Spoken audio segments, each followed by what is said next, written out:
Hey guys, welcome back to Clownfish TV. This is Kneon. I am here with Geeky Sparkles. Hello. And journalists are afraid that journalism is going to be the next 2008 housing crisis, says journalists. Journalists most affected. That's like apples to oranges. It's like that's not even the same thing. It's all the same. It's super important. Yeah, we're gonna talk about this article, and we're gonna talk about kind of the utter state of journalism, particularly digital journalism. And it's so weird because there are, as I understand it, plenty of jobs in other sectors. Just a lot of these journos don't want to work those other jobs. So it would be more apt to say, is the media layoff phenomenon the next tech bubble burst, the next tech crisis, the next, something like comparative to that, like the next gaming layoff crisis or something like that. You know what I mean? It no, is. It's not the housing crisis. That's not even relatable. That's not even. This is probably part of the reason why you're being let go, because it's not even the same thing. Mm-hmm. What is going on, and we've talked about this before, is a lot of these companies are right-sizing, and they are divesting themselves of these overpriced, overinflated blogs that now aren't even making money. When they were making money, it was fine. They could, mine outrage, whatever. They're not making money now. Instead, all they're doing is bringing them a bunch of headaches, like Deadspin. Mm-hmm. Deadspin, of course, getting sued for defaming a child, saying that this child of native descent was racist towards black people for wearing face paint and a headdress. And they got gone. And I think Kataku is going to be next. We'll talk a little bit more about this. There's more news coming out about the Geo Media fire sale. They sold the AV Club and Takeout, and they're basically saying, yeah, if it ain't nailed down, it's for sale. And that includes sites like Kataku, apparently. So we're going to talk about this, but please tell us how this is like the housing crisis. Mm-hmm. Yes. Before we get into it any further, please subscribe for more pop culture news, views, and rants. Guys, get woohoo if you do. Woohoo! So yeah, I mean, it is going to be a housing crisis, and the fact that a lot of these journalists aren't going to be able to pay their rent. I mean, that might be a housing crisis, but this is nothing like the housing bubble bursting.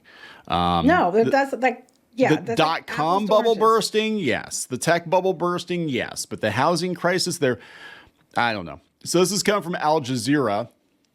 In the past few months, the media sector in the U.S. has gone through one of its worst rounds of layoffs in decades, with some voices within the sector even asking if journalism is a viable career path, despite surging subscriptions at publications like the New York Times. I don't buy that, sorry. I don't buy that either. Ad rates are down. AI is taking over. Google keeps changing their algorithm and burying certain sites. I think honestly, if you're a bigger site, you're probably fine, because it's basically turning into net neutrality without net neutrality actually passing.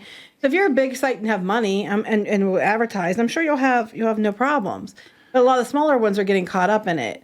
So I don't think it's a viable career path. Sorry. No, and I think they're starting to realize that the venture capital firms and the billionaires that prop up these media outlets, I think they're realizing, like, yeah, we can't pay a whole bunch of people $200,000 a year to write hit pieces on gamers or whatever. That's what I think it is. I think that's what it is. I think they spent years of venture capital. Venture capital's run out. Yes. They have to perform now. And they can't, because they just basically let them do whatever they wanted. And then so a lot of people just got themselves and their friends in there to use it as their soapbox to scream about Trump or games or whatever.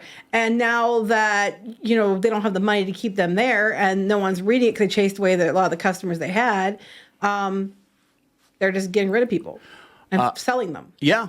Yeah, they bring up the venture capital, but they're not getting to the point. Is none of these sites were viable. They're surging subscriptions at the New York Times. Last I heard, the New York Times was not doing well. Right. They were paywalling a whole bunch of content, and they were banking on like Wordle. Like Wordle was kind of keeping them afloat, right? So most recently, outlets like Vice and the sports blog Deadspin were decimated in a massive round of job cuts. Vice ended its online publication. Deadspin laid off its entire editorial. Are you seeing a theme here? Yeah.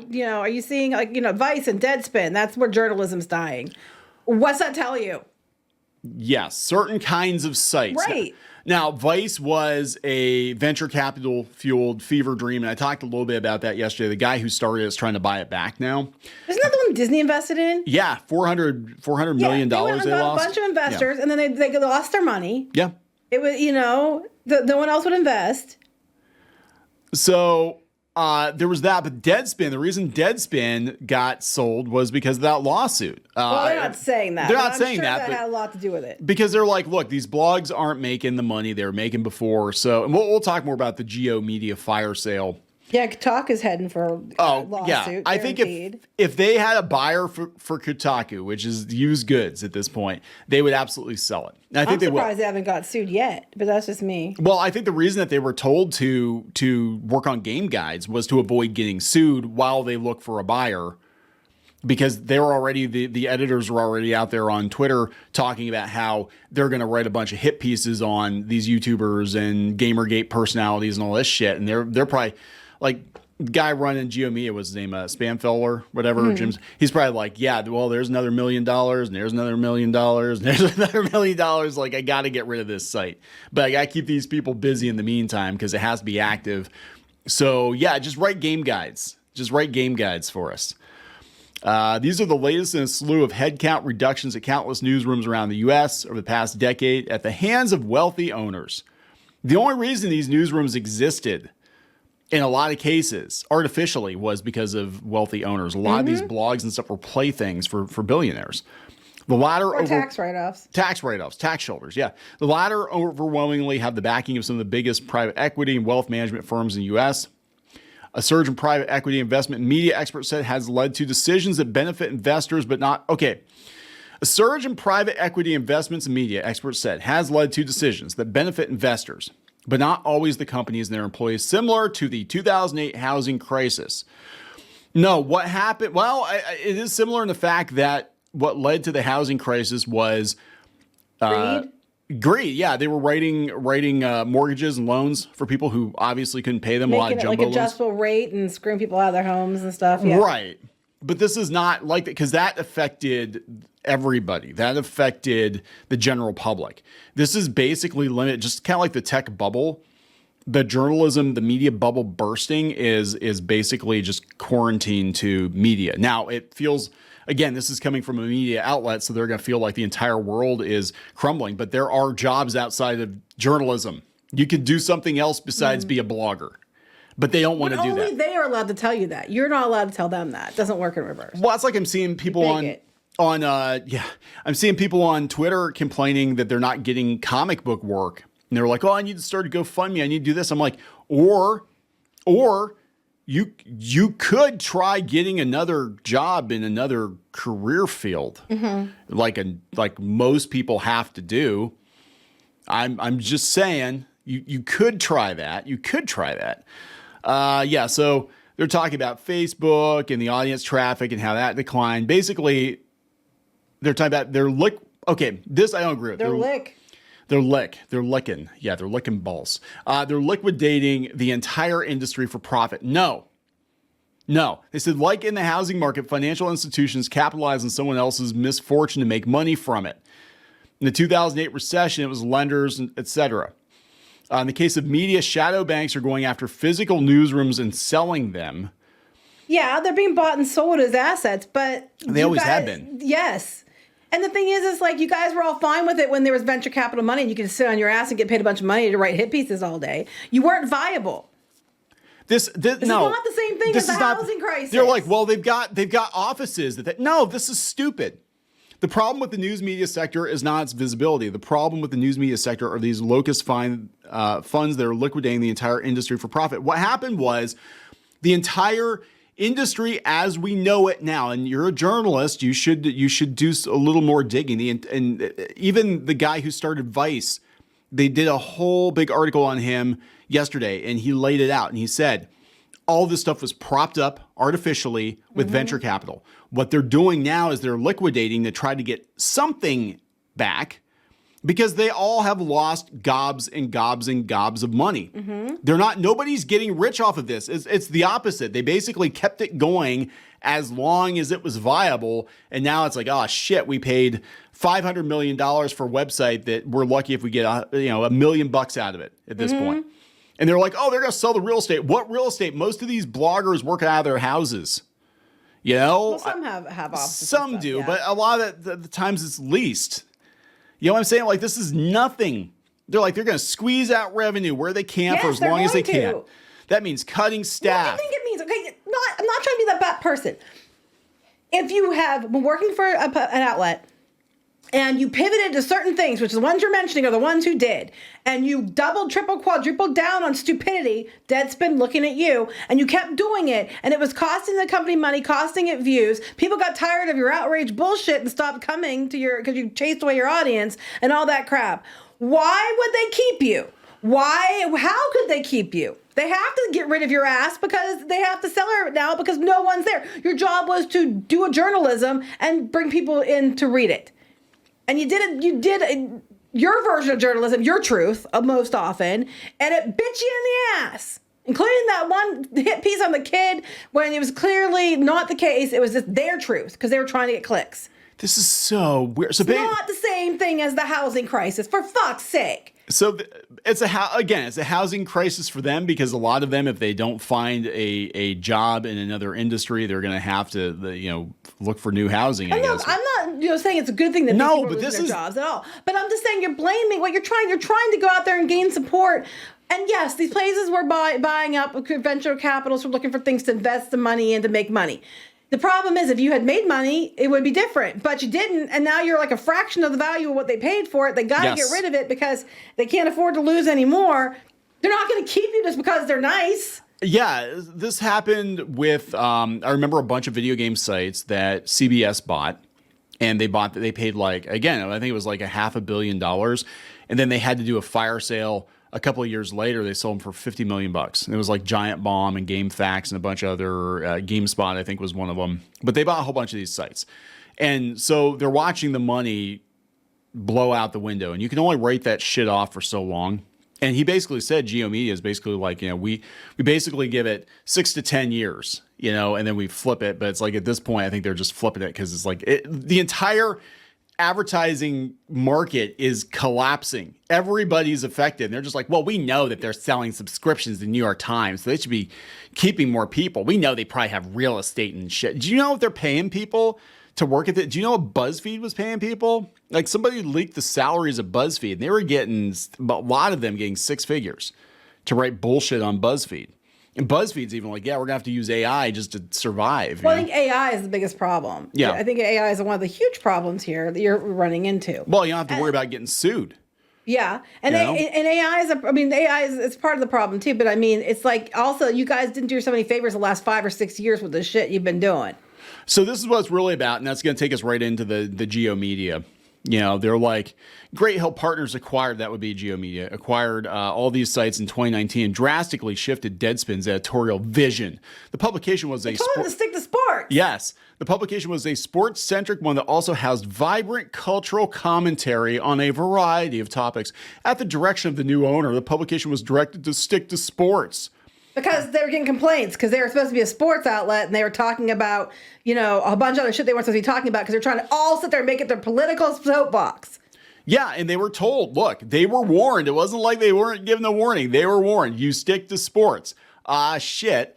I don't know if it was on a weekend or whatever happened, but that guy posted, Karen posted that article about that kid being a racist, and all hell broke loose, and it wound up being a lawsuit. And then, a couple of weeks later, they sell the website.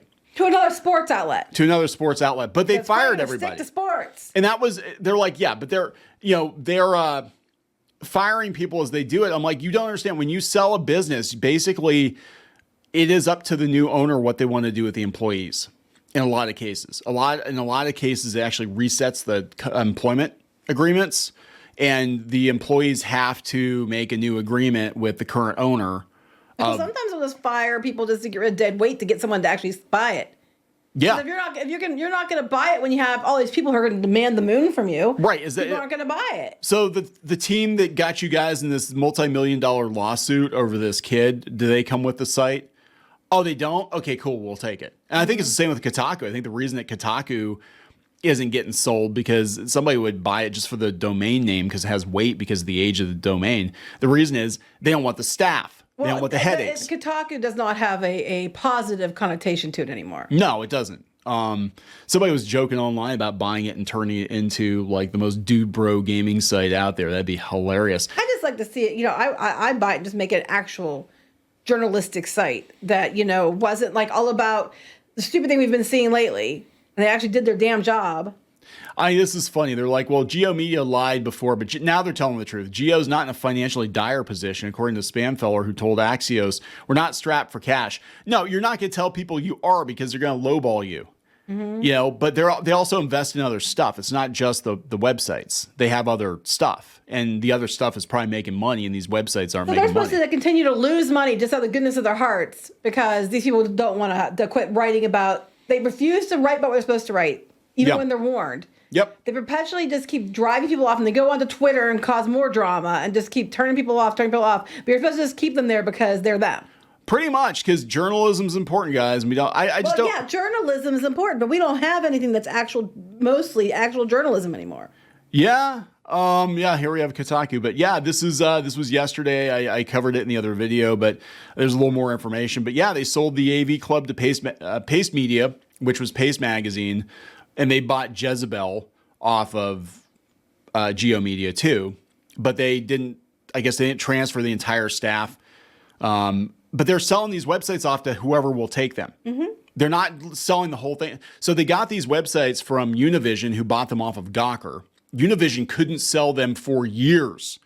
And Geo Media, which was an investment, or Great Hill Partners or whatever, they bought them, but they always had an exit strategy. Now, in the case of AV Club, though, they said they are going to keep most of the staff. Most of them, yeah. So at least that's good news. Well, it's because it's Paste, because Paste is more left leaning, so I think they probably would. And those guys, I think, are unionized, because I remember that was a big deal. They were trying to get rid of some of these people, I think, because they're like, oh yeah, we're going to move everything to LA from Chicago. Oh yeah, I remember that. And but, I mean, it's good for them in the fact that they aren't getting rid of most of the people, so that's a good thing.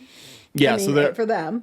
So they're selling the domains off. So they're bringing Splinter back and some other stuff, but it's never going to be what it was. These are blogs. They said that part of our transaction agreement with Paste will be offering positions to the majority of staffers, except for the ones that caused us headaches. These continued positions are something we work diligently to include as part of the deal, because again, they're unionized. Unfortunately, due to Paste staffing plan, 2 staff members will not be going over. They would sell Kataku in a heartbeat. They would. And I think what was going on here is we basically have a bunch of journalists who went to school for it. They think that they're entitled to a job in journalism. They went to journalism college. They told us. They went to journalism college. I went to journalism college. Well, I was working in newspapers. I started working in newspapers when I was a teenager. And even back then, we had corporate owners, and the one paper I worked at, I know the time I was there, in a span of 3 to 4 years, we were sold multiple times. Let's be honest here. For the last, I don't know how many years, all the major newspapers and stuff were owned by corporate owners, people who had money. They were people that were the rich. They ran these newspapers. They're a mouthpiece for whatever way the owner leans. Exactly. It's always been. It's always been that way. It's been that way forever. Did you not go to school? Did you not watch Hamilton? Alexander Hamilton started the New York Post.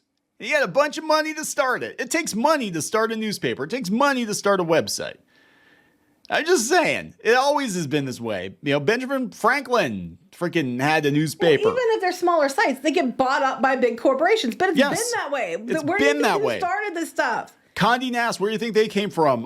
Gannett, where do you think they came from? They bought up a bunch of local newspapers. This is always been the way. The one paper I worked for was actually 2 different newspapers, and the same owner bought the 2 different papers and combined them into one newspaper. And that person had millions and millions of dollars back in the 1800s because he's like a lumber baron or something, or some, you know what I'm saying? They've always been millionaire, billionaire playthings. Always. Sorry, I hate to burst your bubble. A lot of these people that are in there that cause trouble, they wanted the positions, they wanted the soapbox, they wanted the warm seat to scream what they wanted. How is that any different? Yeah. Except that you lost money. Corporate people want to make money. You just want to, have people side with you. So they're all like with the Washington Post. They're all like, oh yeah, we're fighting the man, as they take a paycheck from Jeff Bezos. I know. Jeff Bezos is paying your bills. I know. You're like, we're gonna stick it to the man, and I'm like, yeah, you're working for the man. Like you don't understand. If you want to be an actual citizen journalist, right, and you want to be free from all this corporate stuff then you're going to have to go start your own thing. But that's Right. very, very hard. And then they attack people who do start their own thing. And then why do you think that there are stories out there that never see the light of day? They get buried. You Yep. know, rich people make some phone calls to their friends, and then news that should be out there never gets out there. Oh, a lot of times it's just about the advertising. It's not just, and I was in that position before. There were certain things we would not run because it was going to make a certain advertiser look bad. You can't run that because they won't advertise anymore. And that's the nature of the beast. And again, if you want to be Lois Lane or whatever, and she worked for a corporate-owned newspaper, by the way, but if you think you're Lois Lane, then you have to go out and you have to start your own thing. You got to be 100% independent, but you don't get that warm seat. You have to build it yourself, and that's hard. It's hard. There's no salary. You have to make your own money. That's hard. Making your way in the world today takes everything you got. There you go. Cheers. We're going to wrap this up. Yeah. Please subscribe. We'll talk later. Bye.